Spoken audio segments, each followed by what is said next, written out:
Hello student, तो स्वागत है आप सभी का फ्यूके एजुकेशन के इस ऑनलाइन लर्निंग प्लेटफॉर्म पे। मैं प्रदीप मालविया, आपका केमिस्ट्री मेंटर, एक बार फिर आपका स्वागत करता हूँ। तो जैसे कि आपको पता है, हम आपकी बोर्ड एग्ज़ाम की प्रिपरेशन को बहुत अच्छा बनाने के लिए एक इम्पोर्टेंट क्वेश्चन की सीरीज़ लेके चल रहे हैं। इसमें हमने हमारे जो प्रीवियस चैप्टर हैं वो हम कर चुके हैं। तो आज की इस वीडियो में हम स्टार्ट करेंगे हमारा एक नया चैप्टर, 12th क्लास केमिस्ट्री का D and f block elements. तो इस जो हमारा जो चैप्टर है, इस चैप्टर के भी हम सारे MCQs, important MCQs, short answer question, साथ ही इसके लॉन्ग आंसर क्वेश्चन जो कि बोर्ड एग्जाम के लिए इम्पोर्टेंट है, उनको हम डिस्कस करेंगे। तो वन बाय वन एक एक वीडियो में हम सभी को डिस्कस करेंगे। तो आज की इस वीडियो में हम डिस्कस करेंगे कुछ शॉर्ट आंसर एमसीक्यू का, और उनसे रिलेटेड जो भी सारे कॉन्सेप्ट हैं उनको हम अच्छे से समझेंगे।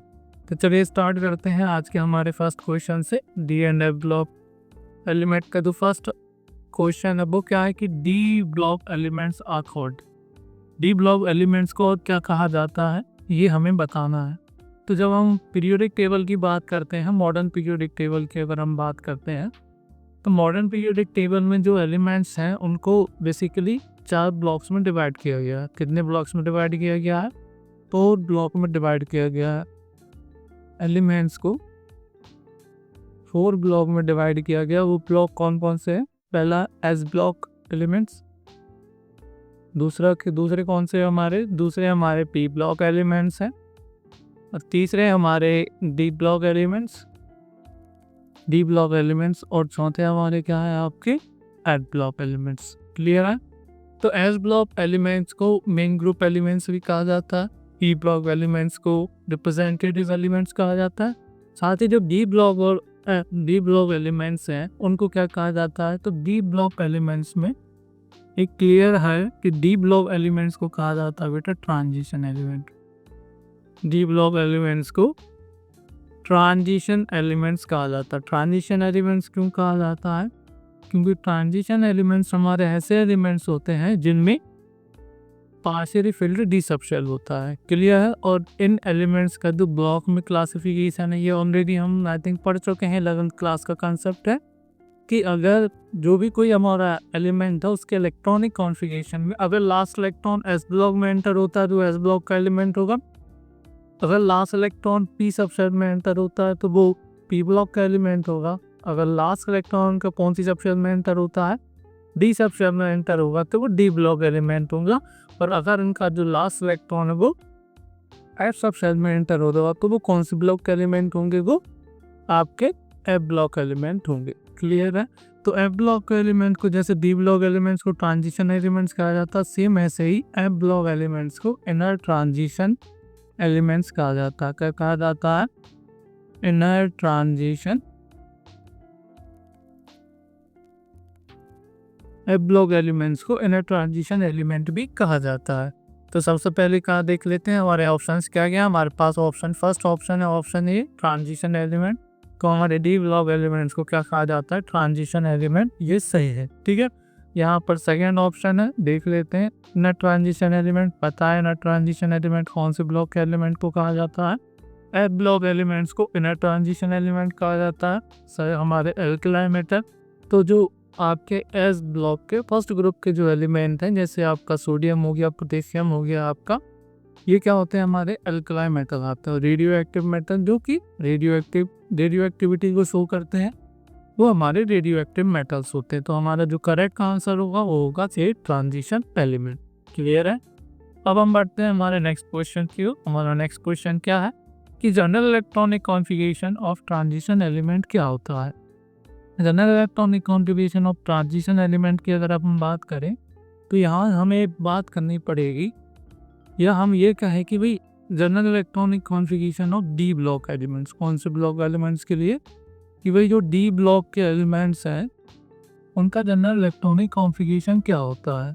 अब अगर हम बात करें डी ब्लॉक के एलिमेंट्स की, तो डी ब्लॉक के जो एलिमेंट्स हैं कुछ उनके जो इलेक्ट्रॉनिक कॉन्फ़िगरेशन है उनमें कुछ एक्सेप्शन बिहेवियर भी शो करते हैं। जैसे कॉपर और क्रोमियम हो गया, तो उनके एस सबसेट में 1 इलेक्ट्रॉन होते हैं। साथ भी आपका एक डी ब्लॉक का एलिमेंट है जिसमें आता है पैलेडियम। ठीक है। जैसे अपन सबसे पहले बात करें क्रोमियम का एक्सेप्शनल इलेक्ट्रॉनिक कॉन्फ़िगरेशन क्या होता है, जैसे 3d5 4s1। ठीक है, क्लियर है। कॉपर का कितना होता है, कॉपर का 29 कितना होता है 3d10 4s1। सेकेंड, आपके जो सेकेंड ट्रांजिशन सीरीज के एलिमेंट है, लगभग बहुत से एलिमेंट है उनका एक्सेप्शनल इलेक्ट्रॉनिक कॉन्फ़िगरेशन होता है, लेकिन हम यहाँ पर बात करते हैं पैलेडियम की। तो पैलेडियम का कितना होता है, पैलेडियम का होता है 4d10 5s0। पैलेडियम का होगा 4d10 5s0।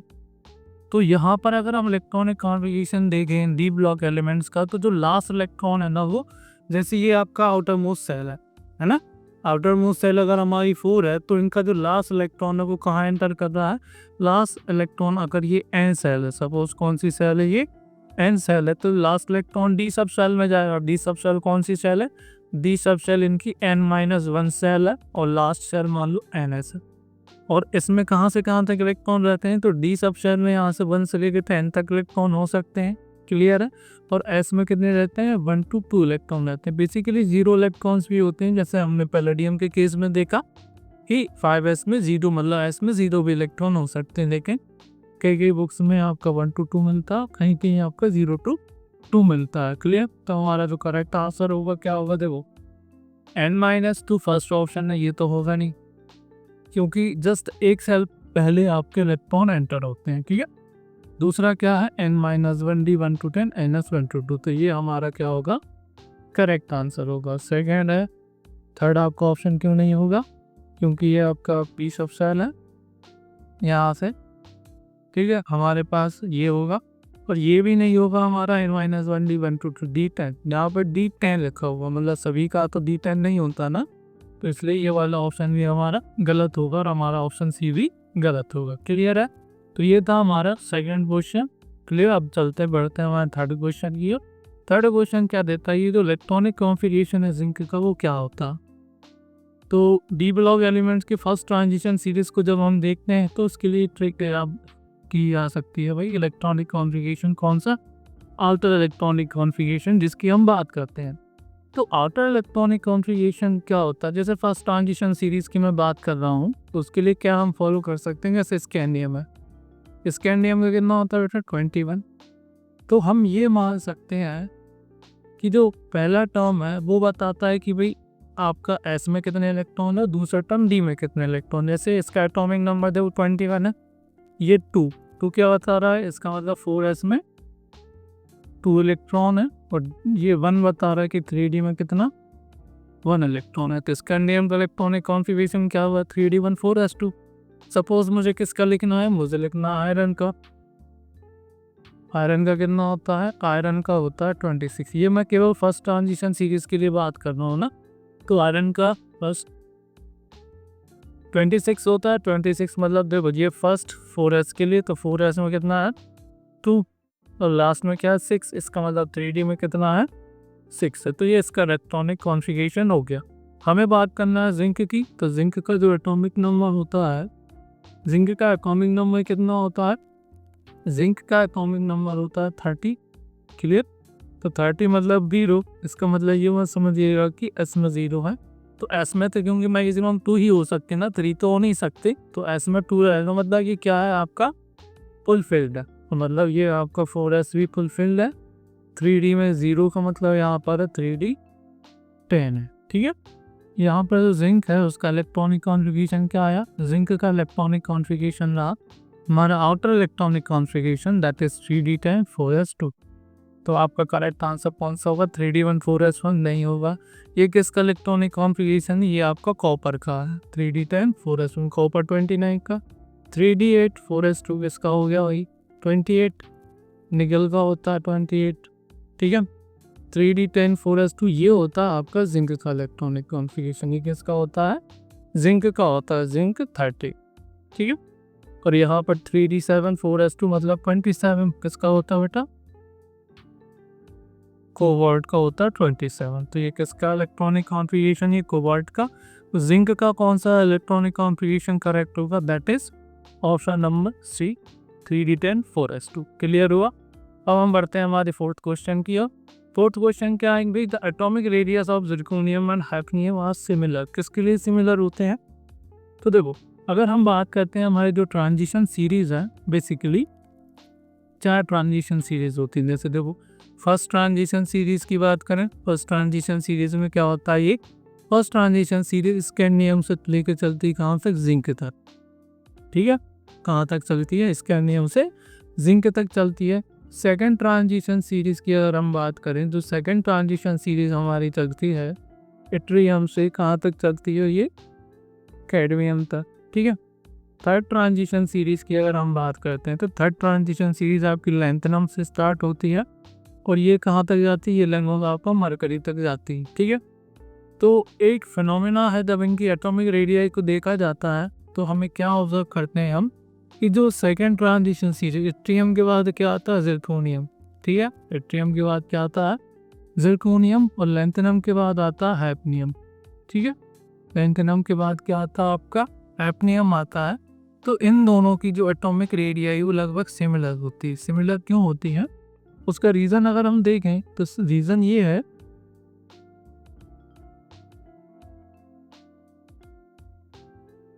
उसका रीज़न अगर देखें तो जब हम लैंथनम से हैफनियम की ओर बढ़ते हैं तो लैंथनम का कितना होता है आपका, लैंथनम और हैफनियम से जब हम बढ़ते हैं तो इसके बीच में आपके क्या आते हैं, इसके बीच में आपके एब्लॉव एलिमेंट्स आ जाते हैं, है ना, इनके बीच में। क्योंकि यहाँ पर 5d बढ़ता है, 5d ऐसे ही 1 होगा, आपका 4f में इलेक्ट्रॉन एंटर होना स्टार्ट कर देंगे। तो 4f में इलेक्ट्रॉन स्टार्ट कर देंगे, लैंथनम के जस्ट बाद यहाँ पर 14 एलिमेंट एब्लॉव के आते हैं, जिन्हें हम क्या कहते हैं, लैंथनाइड। इन्हें क्या कहा जाता है, इन्हें लैंथनाइड्स कहा जाता है। क्या कहा जाता है, लैंथनाइड्स कहा जाता है। तो लैंथनाइड्स में एक फिनोमिना रहता है जिसे हम कहते हैं लैंथनाइड कॉन्ट्रैक्शन। तो लैंथनाइड कॉन्ट्रैक्शन के कारण क्या होता है, इनके जो साइजेस हैं वो लगभग बहुत स्मॉल हो जाते हैं, है ना, साइजेस क्या है, स्मॉल हो जाते हैं, जिसके कारण इनका जो जिरकोनियम और जो हैफनियम है, दोनों के साइज लगभग हमें क्या है, सिमिलर मिलते हैं। तो उस फिनोमिना, किस फिनोमिना के कारण ये हो रहा है, ये हो रहा है आपका लैंथनाइड कॉन्ट्रैक्शन के कारण। तो ये हमारा क्यों है, डायगोनल रिलेशनशिप में ही होगा हमारा, ड्यू टू सेम ग्रुप, क्योंकि दोनों सेम ग्रुप के। ये भी ऑप्शन सही नहीं है हमारा। सही ऑप्शन क्या होगा हमारा, सही ऑप्शन होगा हमारा लैंथनाइड कॉन्ट्रैक्शन।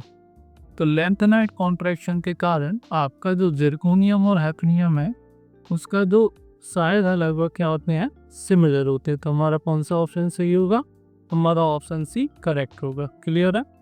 अब बढ़ते हैं हमारे नेक्स्ट क्वेश्चन की ओर, क्वेश्चन नंबर 5। हमारा क्वेश्चन नंबर 5 क्या कह रहा है, यहाँ पर बात हो रही है, देखिए, आयनाइजेशन एंथैल्पी। किसकी बात की जा रही है, आयनाइजेशन एंथैल्पी की। क्या कह रहा है, the second ionisation enthalpy of chromium is quite high. Chromium की जो सेकेंड आयनाइजेशन एंथैल्पी है वो हाई है। सेकेंड आयनाइजेशन एंथैल्पी का मतलब क्या होता है कि क्रोमियम से ऑलरेडी हमने एक इलेक्ट्रॉन निकाल चुके हैं, अब हमें सेकेंड इलेक्ट्रॉन को रिमूव करना है। तो सेकेंड इलेक्ट्रॉन को रिमूव करने के लिए जो एनर्जी है वो सेकेंड आयनाइजेशन एंथैल्पी है। इसको हम बेसिकली शो करते हैं IE2 से।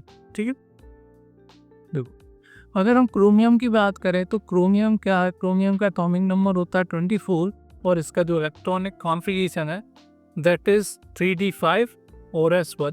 ठीक है, अब हमें इसे फर्स्ट आयनाइजेशन एंथैल्पी देंगे, कौन सी, फर्स्ट आयनाइजेशन एंथैल्पी हम इसको देंगे तो इसका एक इलेक्ट्रॉन चला जाएगा। तो ये फर्स्ट आयनाइजेशन एंथैल्पी में इसका इलेक्ट्रॉन चला गया, कौन सा इलेक्ट्रॉन जाएगा, ये जो 4s का जो इलेक्ट्रॉन है, एक आउटर सेल का इलेक्ट्रॉन ही मूव करते हैं, तो 4s का ये 2 इलेक्ट्रॉन है ये मूव कर जाएगा। ठीक है, तो फर्स्ट आयनाइजेशन एंथैल्पी के बाद इसका इलेक्ट्रॉनिक कॉन्फ़िगरेशन क्या हो जाएगा, 3d5 4s 0, क्या हो जाएगा, 3d5 4s 0 होगा। अब 3d5 क्या है, इसका मतलब ये कैसा है, ये बेसिकली आपका, ये आपका हाफ फिल्ड ऑर्बिटल है।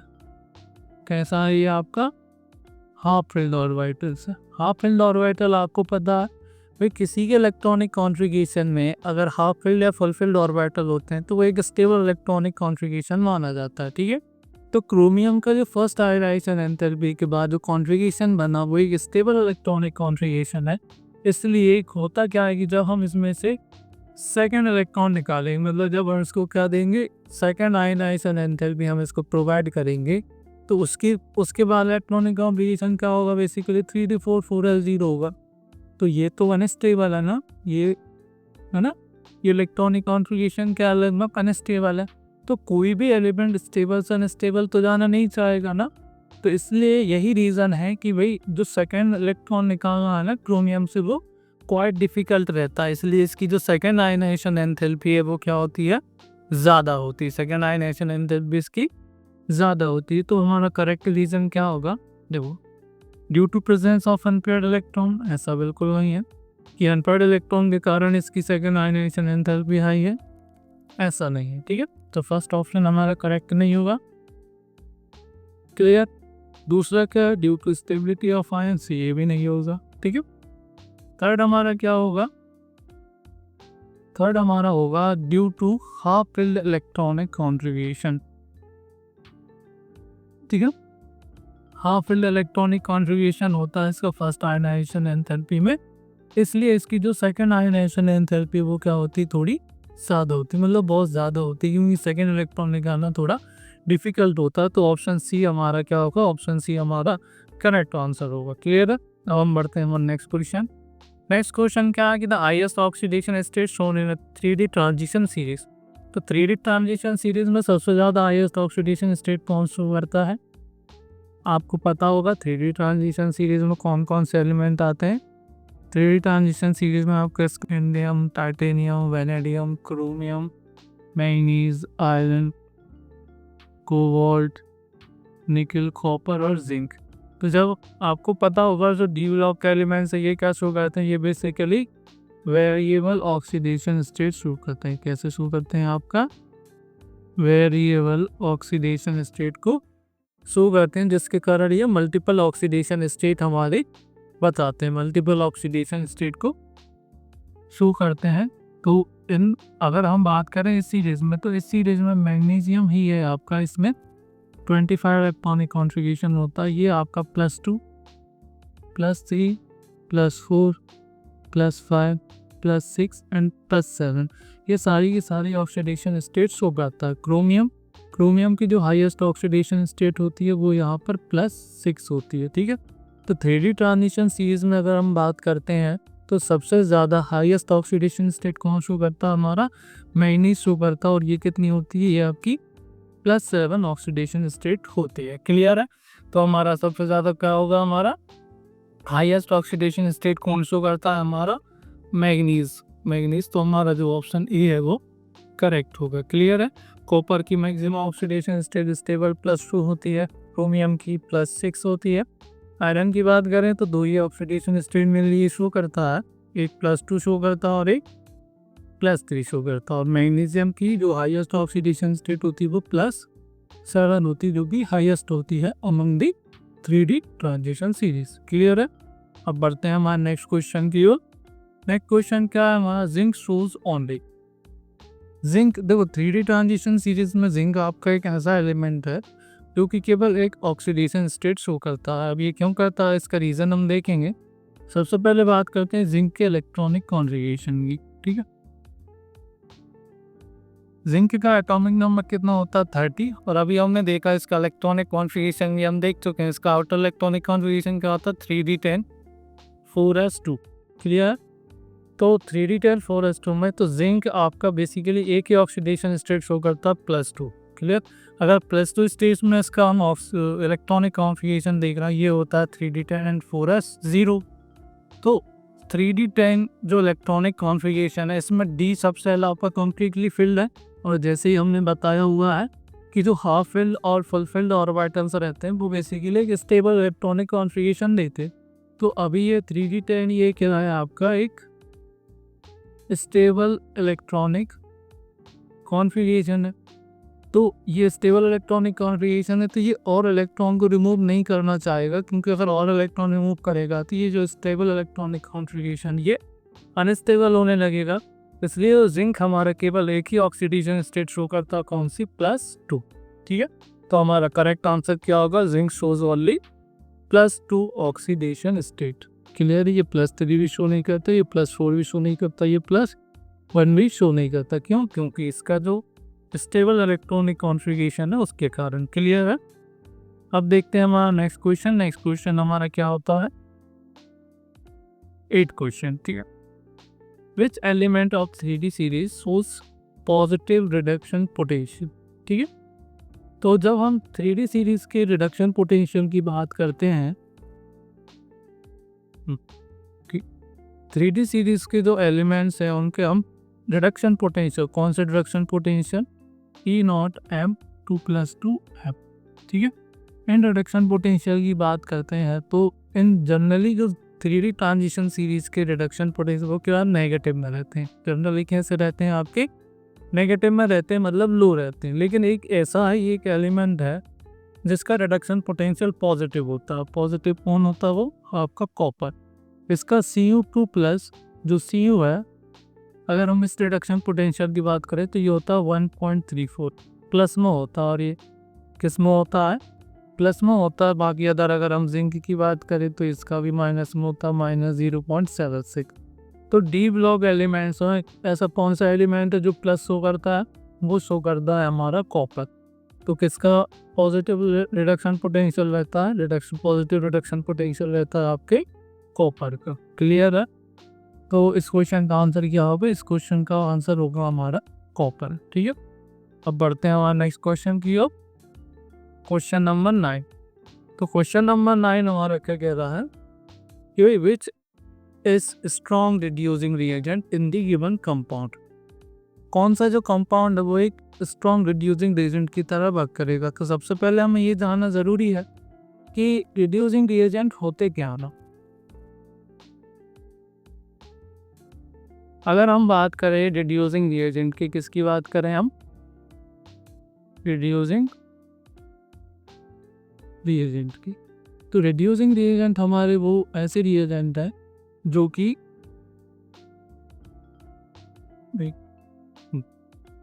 रिड्यूसिंग रिएजेंट हमारे ऐसे रिएजेंट होते हैं जो कि दूसरे सब्सटेंस को रिड्यूस करते हैं और खुद क्या होते हैं, ऑक्सीडाइज होते हैं ना।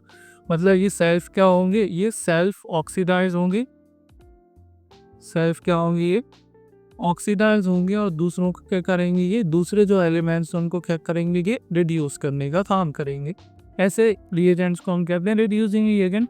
तो अगर हम बात करते हैं Cr2+, है ना, तो जो Cr2+ है, ये जो रिएजेंट है ये खुद क्या होंगे बेटा, ऑक्सीडाइज होंगे। तो ठीक है, तो Cr2+ किस में ऑक्सीडाइज होगा, ये ऑक्सीडाइज होगा Cr3+ में, ठीक है। Fe2+ किस में ऑक्सीडाइज होगा, ये बेसिकली ऑक्सीडाइज होगा Fe3+ में।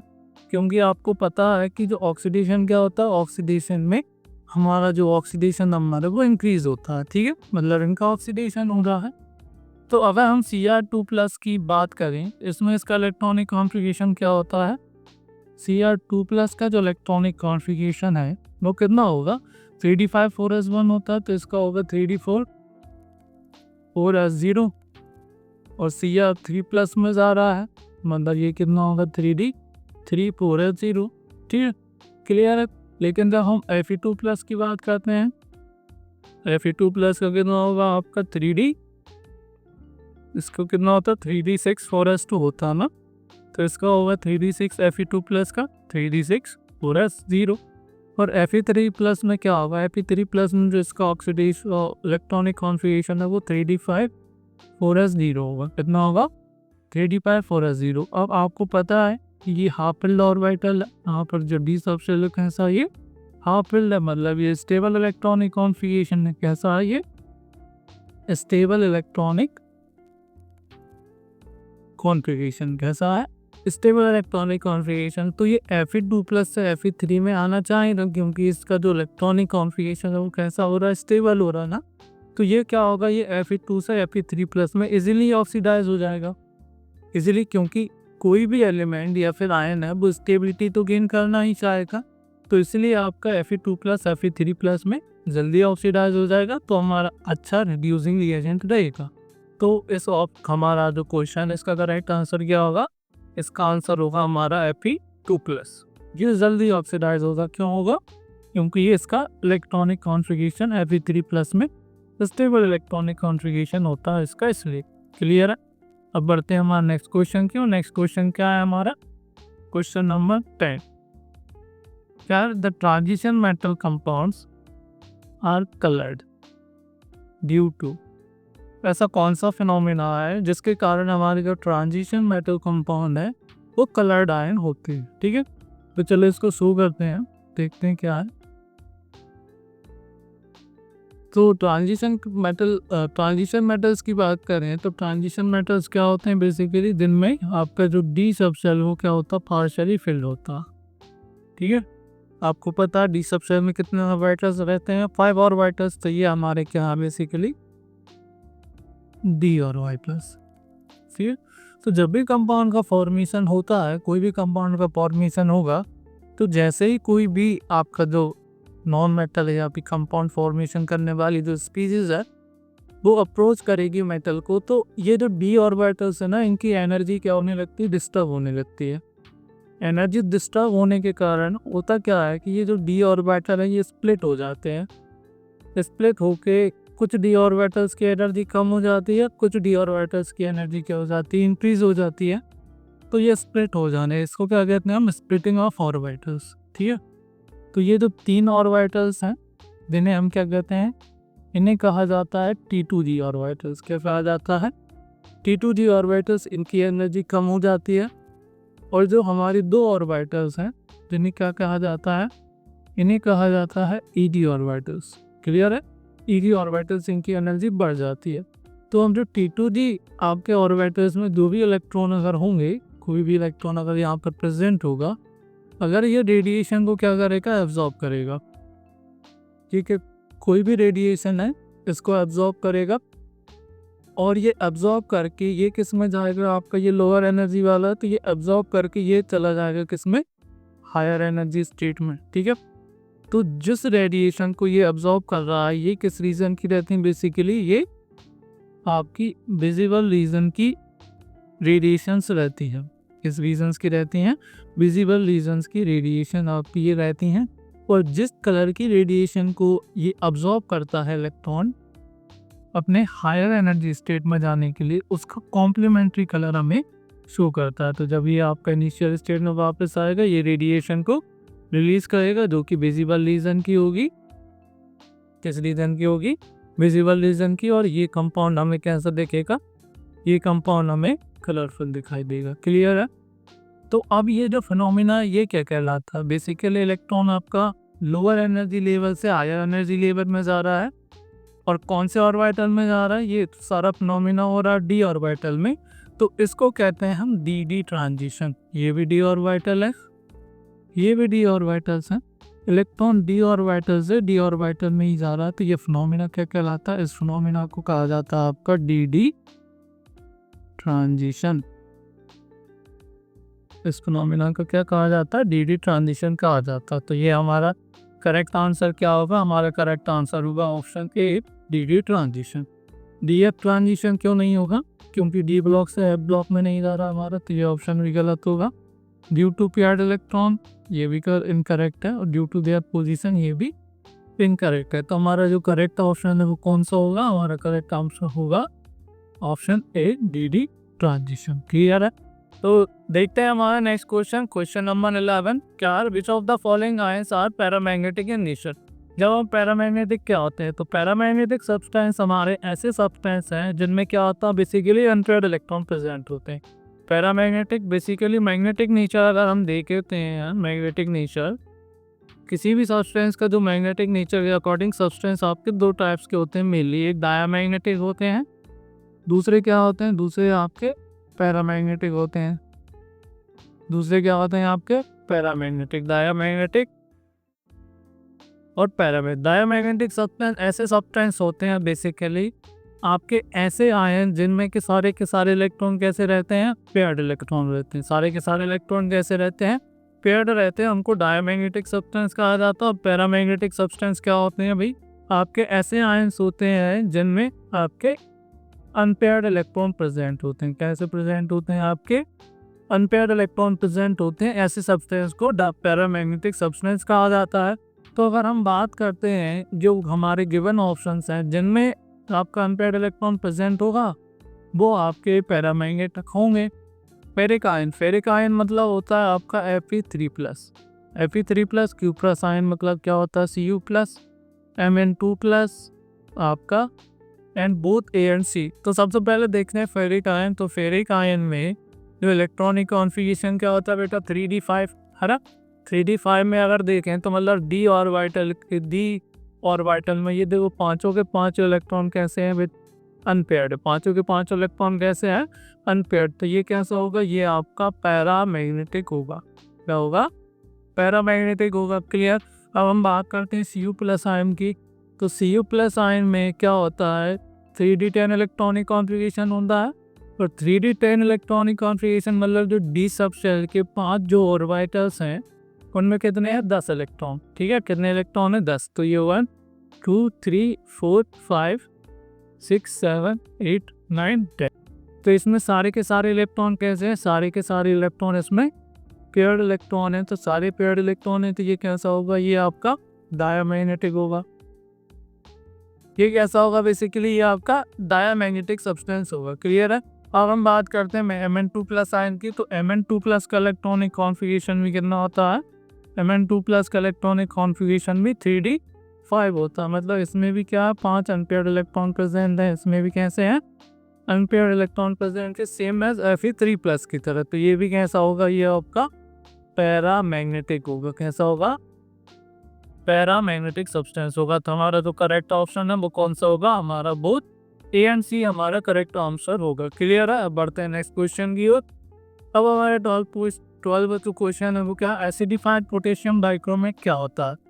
तो ये आपके डी ब्लॉक एलिमेंट्स का जो हमारा ऑक्साइड वाला टॉपिक है उसमें है। तो एसिडिफाइड पोटेशियम डाइक्रोमेट मतलब K2Cr2O7 को जब हम एसिडिक मीडियम में लेते हैं तो ये बेसिकली क्या करता है, ये आपका नेसेंट ऑक्सीजन रिलीज करता है। ठीक है, क्या होता है भाई, नेसेंट ऑक्सीजन रिलीज करता है। और ये ऑक्सीजन क्या करती है, दूसरे सब्सटेंस जो होते हैं उनको ऑक्सीडाइज करने का काम करती है। दूसरे सब्सटेंस को क्या करती है, ऑक्सीडाइज करने का काम करती है। इसलिए कैसे रिएक्ट करता है, ये बेसिकली एक ऑक्सीडाइजिंग रिएजेंट की तरह वर्क करता है। तो ये सब क्वेश्चन का करेक्ट आंसर क्या होगा, हमारा करेक्ट आंसर होगा हमारा option A, oxidising agent. Clear है। अब बात दें हमारे नेक्स्ट क्वेश्चन की हो, क्वेश्चन नंबर 13। तो क्वेश्चन नंबर 13 क्या है कि एफ ब्लॉक को एलिमेंट्स को क्या कहा जाता है। ठीक है, transition element, inner transition element, main group element और एल्कलाइन मेटल्स।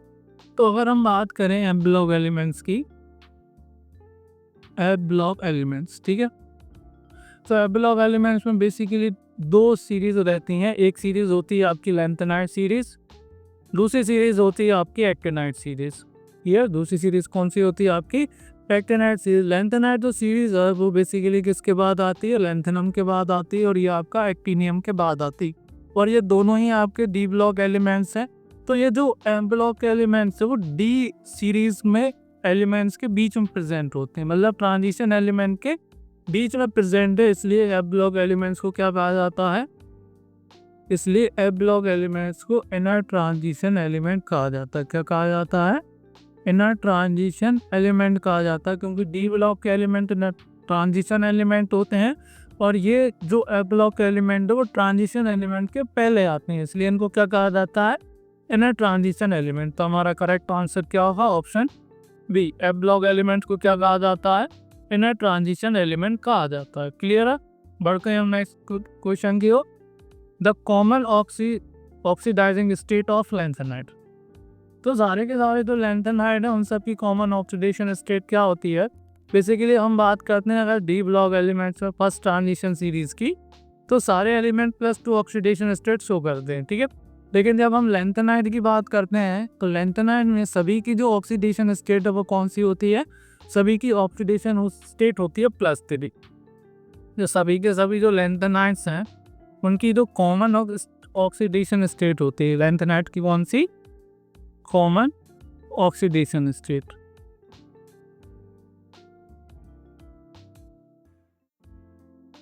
लैंथेनाइड की जो कॉमन ऑक्सीडेशन स्टेट क्या होती है, वो होती है +3। तो इस क्वेश्चन का हमारा करेक्ट आंसर क्या होगा, हमारा ऑप्शन ए होगा +3। तो लैंथेनाइड की कॉमन ऑक्सीडेशन स्टेट क्या होती है, आपकी +3 ऑक्सीडेशन स्टेट होती है। देखते हैं हमारा नेक्स्ट क्वेश्चन। नेक्स्ट क्वेश्चन क्या है, हाँ, तो ये इसका एक्सप्लेनेशन है। तो लैंथेनाइड में अगर हम देखें तो कुछ सब्सटेंस की +2 और +4 ऑक्सीडेशन स्टेट भी होती है। जैसे +2 ऑक्सीडेशन स्टेट क्या होगी, ऐसे +4 सीरियम की +4 होती है। क्यों? क्योंकि ये जो +4 ऑक्सीडेशन स्टेट में इसका जो इलेक्ट्रॉनिक कॉन्फ़िगरेशन है वो F0 होता, मतलब इनर सेल जो होती है वो कम्प्लीटली फिल्ड होती, मतलब ये स्टेबल है। तो हमारे जैसे U2+ और Tb4+ भी आपका ये अलग ऑक्सीडेशन स्टेट शो करते हैं आपका +2 और +4, क्योंकि इनमें इस कॉन्फ़िगरेशन में इनमें F के पास कितने 7 इलेक्ट्रॉन्स होते हैं, मतलब ये कैसा, ये आपका बेसिकली हाफ फिल्ड रहता है। और हाफ फिल्ड ऑर्बिटल आपका क्या होता है, स्टेबल इलेक्ट्रॉनिक कॉन्फ़िगरेशन होता है। सेम ऐसे आपका Yb2+ होगा था, क्योंकि जिस स्टेट में इसका जो F में इलेक्ट्रॉनिक कॉन्फ़िगरेशन कितना है 14 होता है।